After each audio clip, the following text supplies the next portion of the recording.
মা বলে ভাগ্যে যা থাকবে তা কেউ আটকাতে পারবে না। আর এভাবে সত্যিটা ওকে না বলা মানে তো ওকে ঠকানো।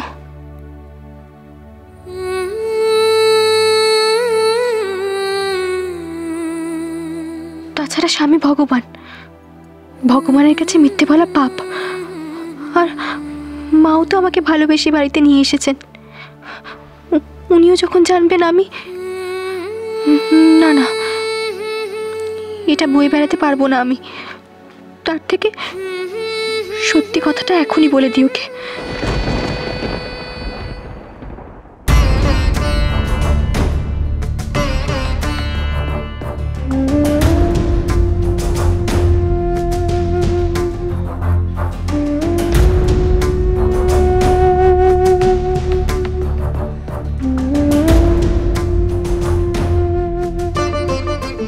ঘুমিয়ে পড়েছে নাকি খুব রেগে গেছে আমার উপর?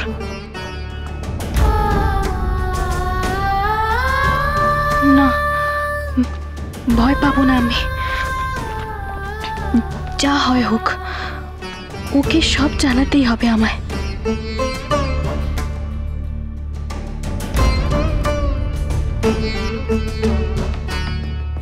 একটা কথা বলবো?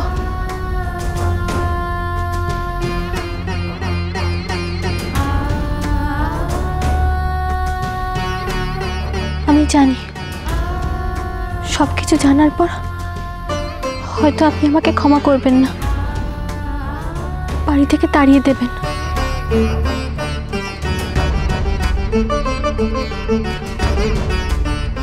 তাও আজকে আমি আপনাকে সব সত্যি বলে দিতে চাই।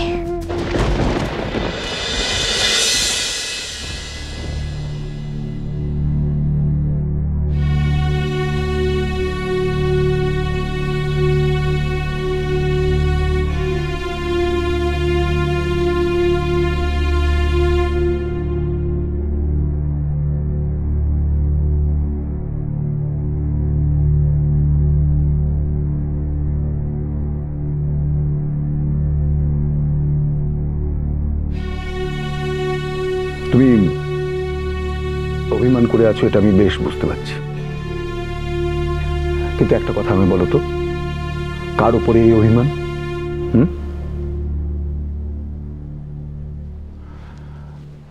দেখো ইন্দু, এই বাড়িতে তোমার অবদানের কথা, প্রত্যেকটা সদস্যের উপর তোমার সদা সতর্ক দৃষ্টি, এই সব তো আমরা জানি, আমরা মানিও। আর সেটা তুমিও বেশ ভালোই জানো। তাহলে হঠাৎ করে এই অভিমান কেন? কার উপরে?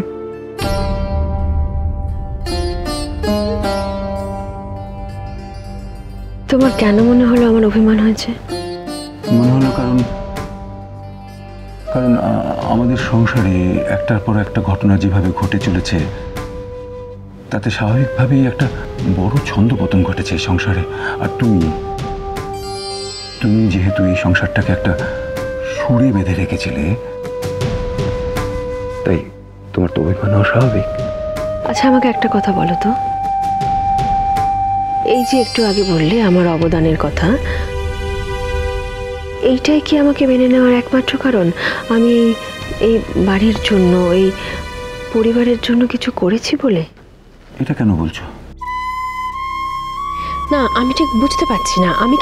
আমি কি এই বাড়ির ভালোর দোহাই দিয়ে আমার পছন্দ অপছন্দ, আমার ভালো লাগা মন্দ লাগা এই বাড়ির প্রত্যেকটি সদস্যের উপরে চাপিয়ে দিচ্ছি? আমার কেন মনে হচ্ছে যে তোমাদের প্রত্যেকের মনে আমার বিরুদ্ধে একটা অভিযোগ জমে উঠছে? কিন্তু তুমি এভাবে এই কথাগুলো কেন ইন্দু? হয়তো তোমরা সবাই আমাকে বলতে চাইছো,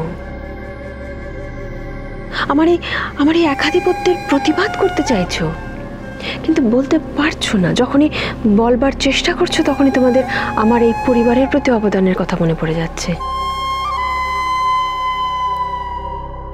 আচ্ছা, এই কৃতজ্ঞতা বোধই কি তোমাদের আটকাচ্ছে? ইন্দু, আমায় একটা কথা বলো তো, হঠাৎ করে আজ এই অবান্তর কথাগুলো তুমি কেন বলছো? হ্যাঁ, কেউ কিছু বলেছে তোমায়? ইন্দু, কষ্ট পেয়েছো কারো কথায়? বলো আমায়।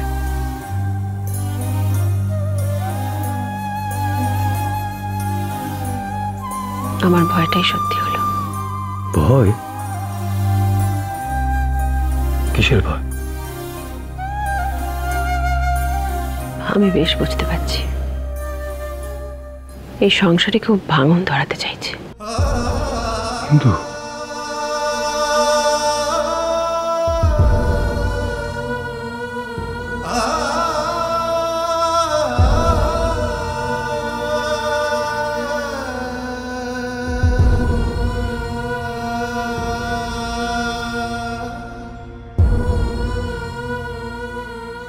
না হলে দিদি ভাইয়ের মতন একজন সহজ সরল মানুষ এইভাবে পাল্টে যেতে পারে, যাকে আমি এতগুলো বছর ধরে চিনি, যাকে এতবার সাবধান করেছি।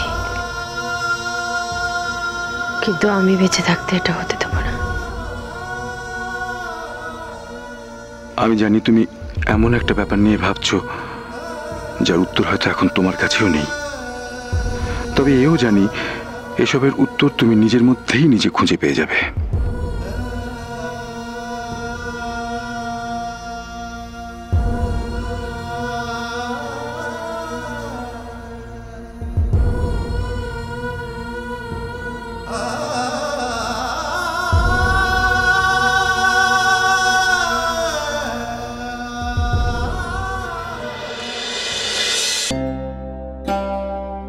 খুব ছোটবেলায় মা বাবাকে হারিয়েছি আমি। তারপর মামা মামি আমাকে নিজেদের কাছে নিয়ে আসে, দিদি ভাইয়ের মতো করে ভালোবেসে মানুষ করে আমার। কিন্তু আমাদের দুজনকে স্কুলে পাঠানোর মতো ক্ষমতা ছিল না মামার। তাই আমার কোনোদিন স্কুলে যাওয়া হয়নি।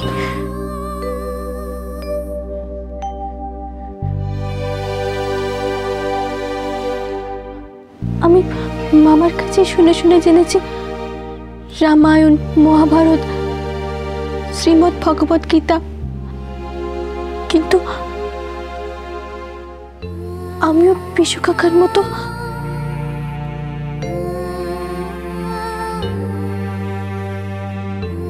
ইঞ্জিরি জানি না।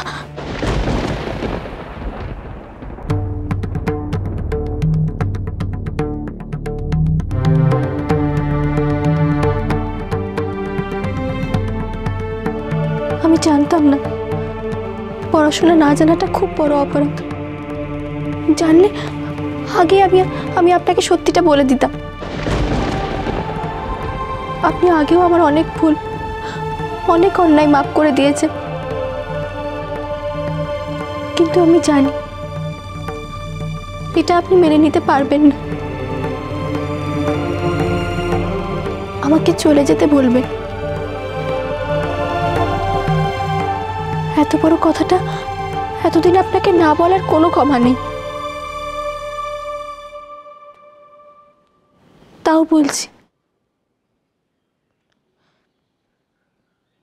পারলে আমাকে ক্ষমা করে দেবেন।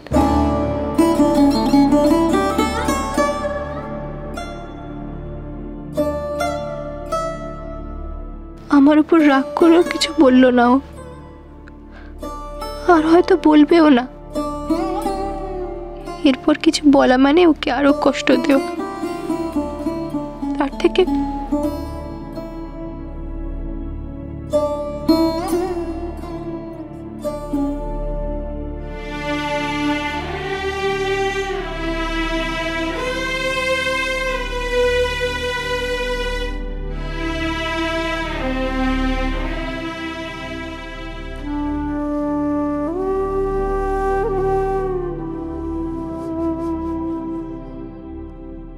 আমার কথাগুলো কেউ শুনেছে নাকি ঘুমিয়ে পড়েছে?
দাদা ভাই তো সব কিছু, উনি এবং ওনার ছোট মাই তো এই চৌধুরী গ্রুপ অফ কোম্পানিজের মালিক। আপনারা আমরা তো জাস্ট ওয়ার্কার্স,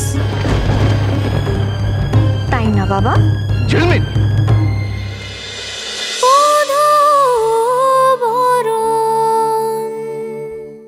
স্টার জলসার প্রিয় শো দেখার জন্য সাবস্ক্রাইব করুন আমাদের ইউটিউব চ্যানেলে এবং আপডেটেড থাকার জন্য প্রেস করুন বেল আইকন। চলো চলো চলো চলো পাল্টাই।